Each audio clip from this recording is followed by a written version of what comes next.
हाँ जी students, last video में हमने पढ़ा था कि फादर बुल्के ने हिंदी के लिए क्या कुछ किया और दिल्ली आए और चले गए 47 वर्ष देश में रहकर 73 वर्ष की ज़िंदगी जीकर, अर्थात जब उनकी मृत्यु हुई उनकी आयु 73 वर्ष की थी, 73 ईयर्स की थी, जिसमें से 47 ईयर उन्होंने भारत में गुजारे, अर्थात 73 - 47 = 26। अपनी ज़िंदगी के 26 साल ही वह अपनी जन्मभूमि रेमस चैपल में गुजार कर आए। अब नेक्स्ट पैराग्राफ में बताया गया है कि फादर बुल्के की क्या विशेषताएं थी। ऐसा क्या था कि आज भी लेखक उन्हें याद करते हैं।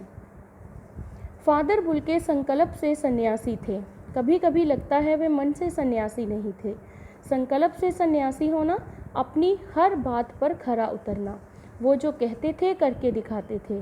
मन से सन्यासी ना होना अर्थात अपने दिल से सारे रिश्ते नातों को, दुनियादारी को उन्होंने नहीं त्यागा था। रिश्ता बनाते थे तो तोड़ते नहीं थे। 10 साल मिलने के बाद भी उनकी गंध महसूस होती थी। 10 साल बाद भी अगर उनसे कोई मिले, उनकी वही पुरानी खुशबू आती थी। वे जब भी दिल्ली आते ज़रूर मिलते, खोज कर, समय निकाल कर, गर्मी सर्दी बरसात झेल कर मिलते, चाहे 2 मिनट के लिए ही सही। कौन ये सन्यासी करता है, अर्थात अपने दोस्तों मित्रों से, रिश्तेदारों से, चाहे वो 2 मिनट के लिए ही मिले, लेकिन वो मिलने ज़रूर आते। उनकी चिंता हिंदी को राष्ट्रीय भाषा के रूप में देखने की थी। हमेशा से वो चाहते थे कि हिंदी को राष्ट्रीय भाषा बनाया जाए। हर मंच से इसकी तकलीफ़ बयान करते उन्हें देखा गया है। इसके लिए अकाट्य तर्क देते। अगर किसी मंच पर, स्टेज पर उन्हें बोलने का मौका मिलता तो हमेशा इसी बात पर तकलीफ़ करते देखा गया है।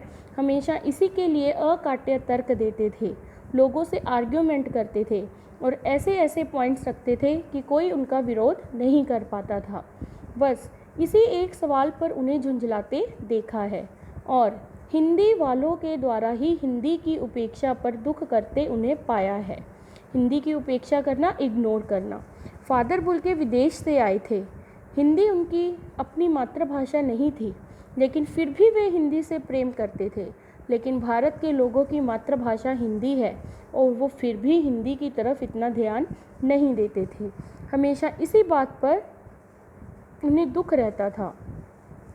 घर परिवार के बारे में, निजी दुख तकलीफ़ के बारे में पूछना उनका स्वभाव था और बड़े से बड़े दुख में उनके मुख से संतावना के जादू भरे 2 शब्द सुनना एक ऐसी रोशनी से भर देता था जो किसी गहरी तपस्या से जन्मती है। संतावना के जादू भरे शब्द अर्थात किसी को दिलासा देना, हौसला देना। उनके दुख में इस प्रकार उन्हें दिलासा देते थे, हौसला देते थे कि वे अपना दुख भूल जाते थे। हर मौत दिखाती है जीवन को नई राह। मुझे अपनी पत्नी और पुत्र की मृत्यु याद आ रही है और फादर के शब्दों से झरती विरल शांति भी। लेखक कहते हैं, मुझे आज भी याद है कि जब उनकी पत्नी और पुत्र की मृत्यु हुई थी, किस प्रकार फादर बुल्के ने उन्हें सांत्वना देकर उन्हें इस दुख से बाहर निकाला था। आज वह नहीं है, दिल्ली में बीमार रहे और पता नहीं चला। बाहें खोलकर इस बार उन्होंने गले नहीं लगाया। लेखक इस बार जब दिल्ली आए तो पता चला कि उनकी मृत्यु हो गई है। उन्हें पता नहीं चला कि वे कब बीमार पड़े। इस बार फादर बुल्के ने उन्होंने बाहें खोलकर गले नहीं लगाया, लेकिन जब लेखक ने देखा, बाहें दोनों हाथों की उंगलियों, सूजी उंगलियों को उलझाई ताबूत में जिस्म पर पड़ी थी। ताबूत बॉक्स होता है जिसमें डेड बॉडी को लेटाया जाता है, जिस्म शरीर पर। अपने हाथों की, दोनों हाथों की उंगलियों को उलझाए अपनी जिस्म पर रखा था। जो शांति थी, बरसती थी, वह चेहरे पर थिर थी। थिर मतलब स्टेबल, स्थिर थी। हमेशा से जो शांति उनके चेहरे पर रहती थी वो आज भी दिखाई देती थी। हाँ जी, अब बताया गया है कि फादर बुल्के की मृत्यु हो गई है। उनकी अंतिम संस्कार किस विधि से हुआ और उनके संस्कार में कौन कौन लोग शामिल थे।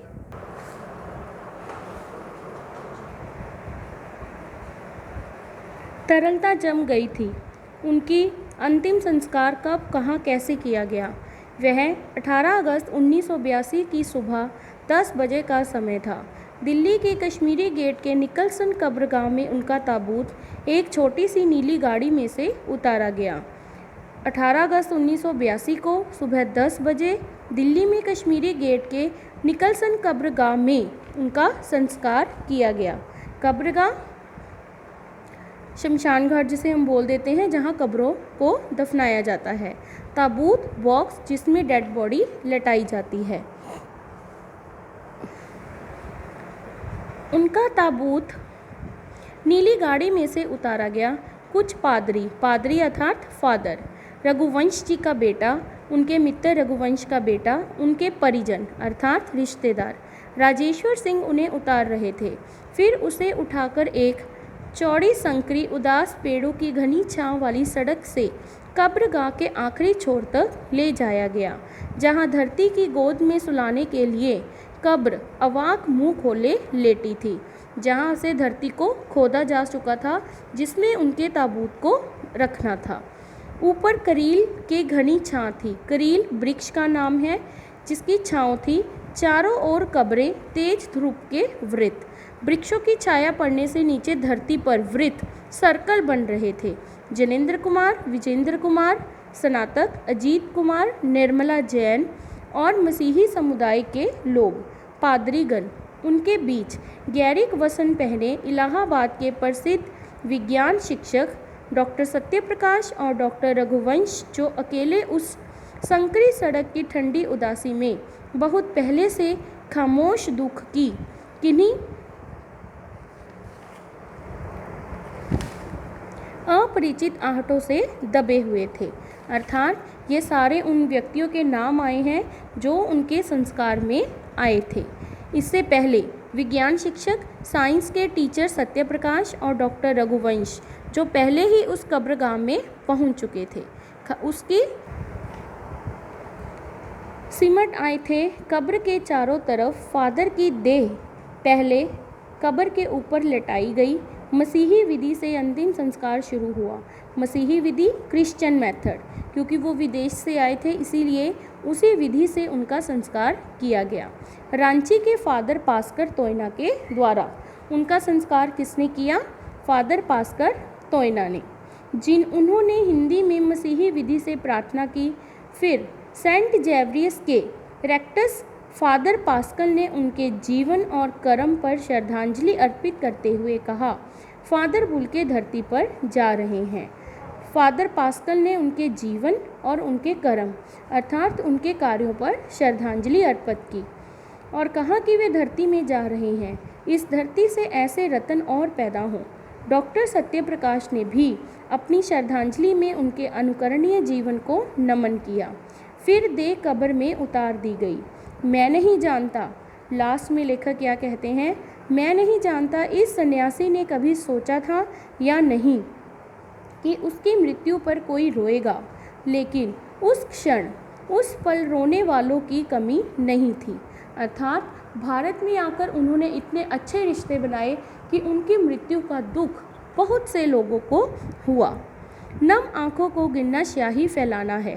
जैसे अगर हम स्याही को धरती पर फैला दें और वो फैल जाती है, उसी प्रकार फादर बुल्के की मृत्यु पर रोने वालों की संख्या बढ़ती जाती है। इस तरह हमारे बीच से वह चला गया जो हम में से सबसे अधिक छायादार, फल फूल और गंध से भरा, सबसे अलग, सबका होकर सबसे ऊंचाई पर मानवीय करुणा की दिव्य चमक में लहलहाता खड़ा था। फादर बुल्के की तुलना एक छायादार, फल फूल और सुगंध से भरे पेड़ से की गई है, जो सबसे ऊपर था लेकिन फिर भी सबका था, जिसकी स्मृति हम सबके मन में, जो उनके निकट थे, एक पवित्र यज्ञ की पवित्र आग की आंच की तरह आजीवन बनी रही थी। जिन सबके फादर बुल्के निकट थे, वो हमेशा उन्हें याद करते रहेंगे, जैसे किसी यज्ञ की पवित्र आग की आंच हमेशा बनी रहती है। मैं इस पवित्र ज्योति की याद में श्रद्धानत हूँ।